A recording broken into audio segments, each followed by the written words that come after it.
Hello everyone, आज है 9 अगस्त और आज इस वीडियो में हम बात करने जा रहे हैं सरकारी बैंक आईडीबीआई के बारे में।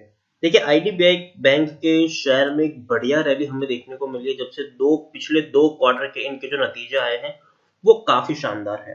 तो एक बार फिर से लोगों का भरोसा लौट रहा है। और अगर हम देखने जाए तो अभी की जो सिचुएशन है, पैंडेमिक की जो सिचुएशन है, ऐसी सिचुएशन में पीएसयू बैंक ज्यादा अच्छे परफॉर्म करते हुए देखने को मिल रहे हैं।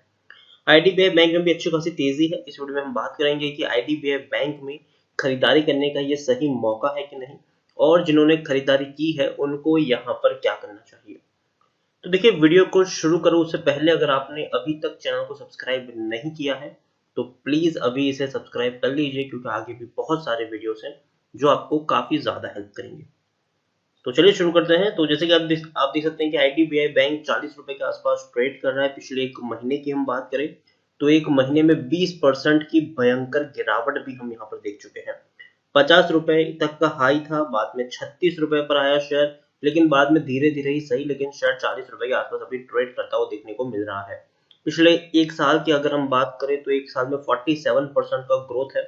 इस बीच 17 रुपए का लो बनाया था पेंडेमिक के चलते, लेकिन बाद में बैंक के नतीजे आए थे और 20 रुपए का शेयर बहुत ही कम वक्त में 37 रुपीज तक पहुंच जाता है। बाद में हल्की सी गिरावट जरूर आती है, लेकिन बाद में फिर से एक बड़ी रैली शेयर में देखने को मिलती है और शेयर 53 रुपीज तक ट्रेड करता हुआ देखने को मिल रहा है। पिछले 3 साल की हम बात करें तो 3 साल में आईडीबीआई बैंक के शेयर में 29% की गिरावट है। 84 रुपीज के लेवल से शेयर टूटकर नीचे आया है। 17 रुपए तक का इसने लो भी बनाया है। 10 साल में देखेंगे तो 200 रुपए के लेवल से टूटकर नीचे आया है। देखिए, इसका अगर लॉन्ग टर्म का अगर हम चार्ट देखेंगे तो एक चीज क्लियर है कि ये वो बैंक नहीं है जिस पर आप 5-10 साल का गेम खेल सको। जी नहीं, ये वो बैंक का शेयर है, ये वो बैंकिंग शेयर है कि जिस पर आप शॉर्ट टर्म का ही गेम प्ले कर सकते हो। मतलब गिरावट आने पर खरीदारी और मुनाफा होने पर आपको एग्जिट भी यहां से कर लेना है। आपको यहाँ पर लंबी अवधि का गेम नहीं खेलना है। अगेन मैं कह दूं, लार्ज कैप शेयर है ये, 40,640 करोड़ का आसपास का इसका मार्केट कैप है। एनएससी में देखें तो 69 लाख से भी ज्यादा का इसका वॉल्यूम ट्रेड देखने को मिल रहा है। शेयर होल्डिंग की बात करें तो सबसे बड़ी होल्डिंग यहाँ पर प्रमोटर ओन करते हैं। प्रमोटर अगर हम देखें तो एलआईसी है, 98% की होल्डिंग है प्रमोटर के पास। एलआईसी के पास सबसे बड़ी होल्डिंग है 51% की। देखिए, पहले सरकार एक बहुत बड़ी होल्डिंग यहाँ पर रखते थे, लेकिन बाद में क्या किया, सरकार ने एक बहुत बड़ी होल्डिंग एलआईसी को बेच दी और उसके बाद से एलआईसी ही सबसे बड़ी होल्डिंग यहाँ पर ओन करते हैं। एक भी शेयर इनका गिरवी नहीं है। 4 म्यूचुअल फंड स्कीम ने अपना पैसा लगाया है, 7 एफआईएस भी यहाँ पर इन्वेस्टेड है और डिविडेंड 2015 से इसने पे भी नहीं किया है। आईडीबीआई बैंक के बारे में देखिए तो टेक्निकल रेटिंग काफी शानदार है, क्योंकि देखिए इससे पहले अगर हम देखें तो बैंक में बहुत सारे नुकसान हमें देखने को मिलते थे, लेकिन पिछले 2 क्वार्टर से बैंक की सिचुएशन थोड़ी सी सुधरती हुई देखने को मिल रही है। 100% लोग, मतलब according to Moneycontrol user, 100% लोग यहाँ पर खरीदारी करने की सलाह दे रहे हैं। कोई भी यहाँ पर बेचने की बात नहीं कर रहा है। सब लोग कह रहे हैं कि बढ़िया मौका है, खरीदारी कर सकते हो, डरने की जरूरत नहीं है। यहाँ पर हम देखें तो आप देख सकते हैं कि जून क्वार्टर के जो नतीजे थे वो काफी शानदार थे।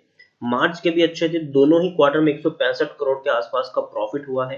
जून में भी देखिए 165 करोड़ के आसपास का प्रॉफिट और मार्च क्वार्टर में भी 165 करोड़ के आसपास का मुनाफा हुआ है। तो देखिए, पिछले 2 क्वार्टर से यहाँ पर टेबल टर्न अराउंड हुआ है और उसी के चलते इस शेयर में एक रैली हमें देखने को मिली है।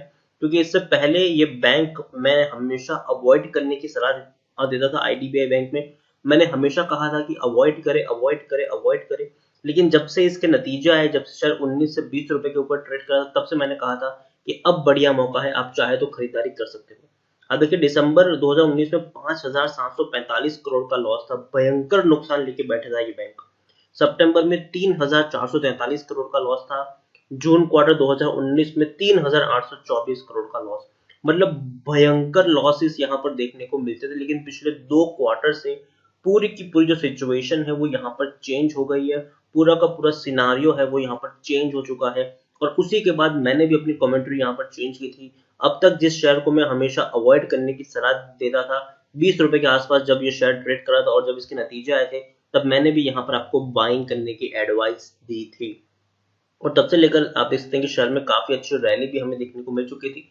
हाँ, लेकिन उस वक्त मैंने ये भी कहा था कि एक टारगेट लेकर आप चल सकते हो। अगर शेयर पहले जब शेयर 20 पे था तब मैंने कहा था कि 40 रुपए पर आप प्रॉफिट बुकिंग कर लेना, और बाद में जब शेयर 30-35 पे पहुंचा तब मैंने कहा था कि 50 रुपए पर आप चाहे तो आप प्रॉफिट बुकिंग भी कर सकते हो, और ये मैंने उस वक्त भी कहा था। तो देखिए, जैसे कि मैं हमेशा कहता हूँ, ये वो बैंक नहीं है जिस पर आप लंबी अवधि का गेम खेले। ये वो बैंक है जिस पर अगर आपको पर शेयर 8 से 10 रुपए का भी प्रॉफिट होता है तो आपको मुनाफा वसूली कर लेनी चाहिए, क्योंकि अगर आप नहीं करोगे तो कोई और करेगा, और जब बहुत सारे लोग मुनाफा वसूली करने जाएंगे तो डेफिनेटली शेयर में थोड़ी सी गिरावट आपको देखने को मिल ही जाएगी। तो वही हुआ, शेयर में अभी प्रेशर बना हुआ है अनडाउटेडली। पिछले 2 क्वार्टर के नतीजे हैं वो काफी शानदार आए जरूर है, लेकिन फिर भी प्रेशर तो अभी भी इसके ऊपर बना हुआ है। शेयर होल्डिंग की जैसे अगर हम बात करें तो जैसे कि मैंने कहा कि 98.11% की एक बहुत बड़ी होल्डिंग यहाँ पर आपको प्रमोटर के पास देखने को मिल रही है। एफआईएस के पास 0.02% की होल्डिंग थी, लेकिन एफआईएस ने अपनी होल्डिंग को बेच दिया। जो रैली आई उसका फायदा एफआईएस ने उठाया और एफआईएस ने एग्जिट कर लिया यहाँ से। तो एफआईएस के पास अब कुछ भी नहीं है। इंश्योरेंस कंपनी के पास 0.12% की होल्डिंग देखने को मिली है, और उन्होंने अपनी होल्डिंग को कांस्टेंट रखा है। म्यूचुअल फंड ने तो यहाँ पर हाथ भी नहीं डाला हुआ है। तो कह सकते हैं कि बड़े बड़े फंड हाउसेस अभी भी इस शेयर में खरीदारी नहीं कर रहे हैं, और प्रमोटर में एलआईसी के पास सबसे बड़ी होल्डिंग है, और दूसरी अगर हम देखने जाए तो आप देख सकते हैं सरकार के पास थोड़ी सी होल्डिंग देखने को अभी भी इसकी मिल रही है, लेकिन कंट्रोलिंग स्टेक एलआईसी के पास है। एक खबर थी बीच में कि आईडीबीआई बैंक, मतलब 2 दिन पहले की खबर है कि IDBI bank to sell 27% of stake in insurance JV for 595 crore. तो देखिए, अभी की जो पेंडेमिक की सिचुएशन है उसमें डेफिनेटली बैंकिंग सेक्टर पर काफी ज्यादा इफेक्ट पड़ा है, और हर बैंक अभी फंड रेजिंग करने की सोच रहा है। चाहे हम एचडीएफसी बैंक की बात करें, चाहे हम कोई भी बैंक की बात करें, हर बैंक ने यहाँ पर फंड रेजिंग की है, और ताकि उनके पास इनफ लिक्विडिटी हो कि ऐसे पेंडेमिक के दौर में भी वो लोग सरवाइव कर सके, उनके पास पैसा हो कि एटलीस्ट उनका जो कामकाज है वो ठप ना रहे। तो आईडीबीआई बैंक ने भी अपना जो एक हिस्सा है वो बेचा है अपना इंश्योरेंस सेक्टर का, और तकरीबन 600 करोड़ रुपए के आसपास की इन्होंने फंड रेजिंग कर ली है। तो एक अच्छी बात है, एटलीस्ट बैंक के पास पैसा है, बैंक के पास इनफ लिक्विडिटी है कि ये इसको रन कर पाए। और दूसरी बात, सरकारी बैंक है तो एक चीज यहाँ पर यह है कि लास्ट में सरकार थोड़ा सा पैसा तो यहाँ पर डाल ही देगी, लेकिन जिस तरीके से अभी कुछ दिनों से खबर चल रही है कि धीरे धीरे सरकार जो है वो बैंकिंग सेक्टर को प्राइवेटाइजेशन करने की तरफ भी जा रही है। बहुत सारे सरकारी बैंक आपको प्राइवेटाइजेशन में प्राइवेट होते हुए देखने को मिल जाएंगे, या तो मर्जर होते हुए देखने को मिल जाएंगे। तो जैसे कि एक बड़ी खबर है, बहुत सारी बैंक है, सरकारी बैंक बहुत सारी है, तो उसमें से सरकार क्या करेगी कि सिर्फ 1 या 4 ही बैंक ऐसी होगी, 1 से 4 बैंक ऐसी होगी जिसको सरकार अपने अंडर में रखेगी।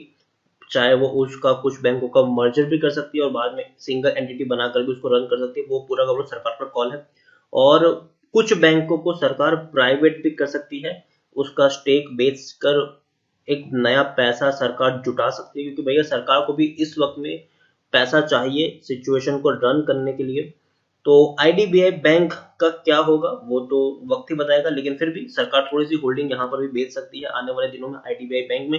लेकिन फिर भी आईडीबीआई बैंक की कंट्रोलिंग स्टेक तो एलआईसी के पास है, तो उतनी ज्यादा इसके ऊपर कोई असर नहीं पड़ेगा, आईडीबीआई बैंक के ऊपर कोई असर नहीं पड़ेगा, सरकार के इस फैसले का उतना ज्यादा असर पड़ेगा नहीं, ऐसा मेरा मानना है। ओवरऑल मुझे ये शेयर आने वाले कुछ महीनों के लिए अच्छा लग रहा है। मुझे लगता है कि अभी भी शेयर में इतना दम है कि शॉर्ट टर्म में ये 50 रुपए के आसपास जा सकता है।